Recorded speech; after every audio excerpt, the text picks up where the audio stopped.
किशन रेड्डी जी, अर्जुन राम मेघवाल जी, मीनाक्षी लेखी जी, कौशल किशोर जी आज मेरे साथ मंच पर उपस्थित हैं। देश के अनेक गणमान्य अतिथिगण वे भी आज यहां उपस्थित हैं। साथियों, आजादी के अमृत महोत्सव में देश को आज एक नई प्रेरणा मिली है, नई ऊर्जा मिली है। आज हम गुजरे हुए कल को छोड़कर आने वाले कल की तस्वीर में नए रंग भर रहे हैं।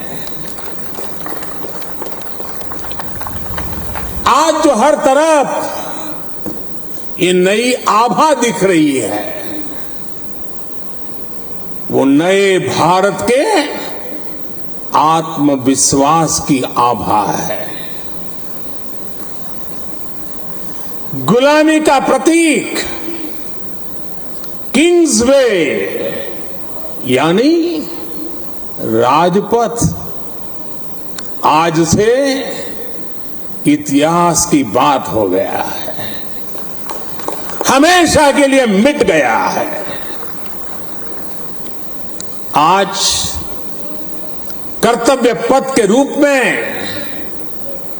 नए इतिहास का सृजन हुआ है। मैं सभी देशवासियों को आजादी के इस अमृत काल में गुलामी की एक और पहचान से मुक्ति के लिए बहुत बहुत बधाई देता हूं। साथियों, आज इंडिया गेट के समीप हमारे राष्ट्र नायक नेताजी सुभाष चंद्र बोस की विशाल प्रतिमा भी,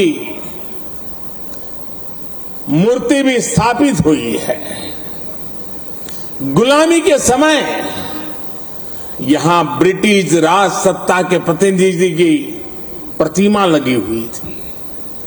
आज देश ने उसी स्थान पर नेताजी की मूर्ति की स्थापना करके आधुनिक और सशक्त भारत की प्राण प्रतिष्ठा भी कर दी है। वाकई ये अवसर ऐतिहासिक है, ये अवसर अभूतपूर्व है। हम सभी का सौभाग्य है कि हम आज का ये दिन देख रहे हैं, इसके साक्षी बन रहे हैं।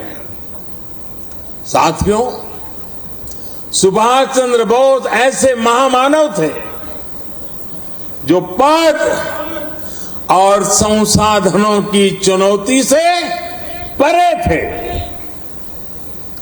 उनकी स्वीकार्यता ऐसी थी कि पूरा विश्व उन्हें नेता मानता था। उनमें साहस था, स्वाभिमान था, उनके पास विचार थे, विजन था, उनके नेतृत्व की क्षमता थी, नीतियां थी। नेताजी सुभाष कहा करते थे, भारत वो देश नहीं जो अपने गौरवमयी इतिहास को भुला दे। भारत का गौरवमयी इतिहास हर भारतीय के खून में है, उसकी परंपराओं में है। नेताजी सुभाष भारत की विरासत पर गर्व करते थे और भारत को जल्द से जल्द आधुनिक भी बनाना चाहते थे। अगर आजादी के बाद हमारा भारत सुभाष बाबू की राह पर चला होता तो आज देश कितनी ऊंचाइयों पर होगा। लेकिन दुर्भाग्य से आजादी के बाद हमारे इस महानायक को भुला दिया गया। उनके विचारों को, उनसे जुड़े प्रतीकों तक को नजरअंदाज कर दिया गया। सुभाष बाबू के 125वें जयंती वर्ष के आयोजन के अवसर पर मुझे कोलकाता में उनके घर जाने का सौभाग्य मिला था। नेताजी से जुड़े स्थान पर उनकी जो अनंत ऊर्जा थी, मैंने उसे महसूस किया। आज देश का प्रयास है कि नेताजी की वो ऊर्जा देश का पथ प्रदर्शन करे। कर्तव्य पथ पर नेताजी की प्रतिभा इसका माध्यम बनेगी। देश की नीतियों और निर्णयों में सुभाष बाबू की छाप रहे, ये प्रतिमा इसके लिए प्रेरणा स्रोत बनेगी। भाई और बहनों, पिछले 8 वर्षों में हमने एक के बाद एक ऐसे कितने ही निर्णय लिए हैं जिन पर नेताजी के आदर्शों और सपनों की छाप है।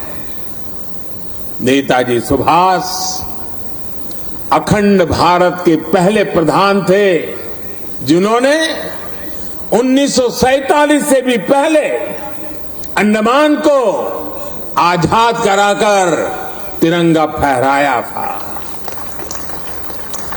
उस वक्त उन्होंने कल्पना की थी कि लाल किले पर तिरंगा फहराने की क्या अनुभूति होगी। इस अनुभूति का साक्षात्कार मैंने स्वयं किया जब मुझे आजाद हिंद सरकार के 75 वर्ष होने पर लाल किले पर तिरंगा फहराने का सौभाग्य मिला। हमारी ही सरकार के प्रयास से लाल किले में नेताजी और आजाद हिंद फौज से जुड़ा म्यूजियम भी बनाया गया है।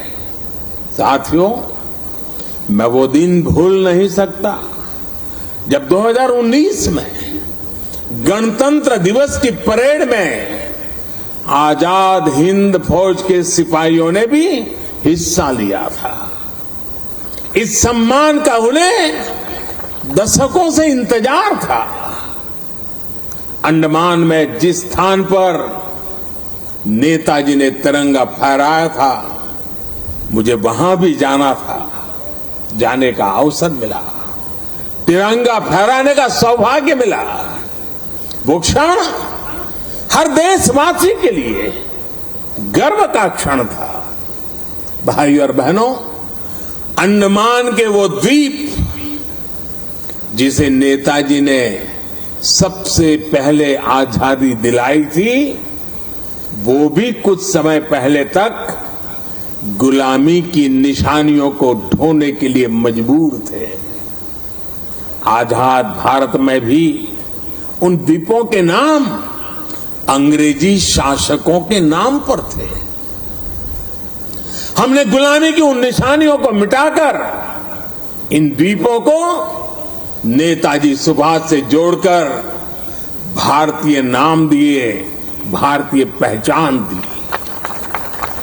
साथियों, आजादी के 75 वर्ष पूरे होने पर देश ने अपने लिए 5 प्राणों का विजन रखा है। इन 5 प्राणों में विकास के बड़े लक्ष्यों का संकल्प है, कर्तव्यों की प्रेरणा है। इसमें गुलामी की मानसिकता के त्याग का आह्वान है, अपनी विरासत पर गर्व का बोध है। आज भारत के आदर्श अपने हैं, आयाम अपने हैं। आज भारत के संकल्प अपने हैं, लक्ष्य अपने हैं। आज हमारे पथ अपने हैं, हमारे प्रतीक अपने हैं। और साथियों, आज अगर राजपथ का अस्तित्व समाप्त होकर कर्तव्य पथ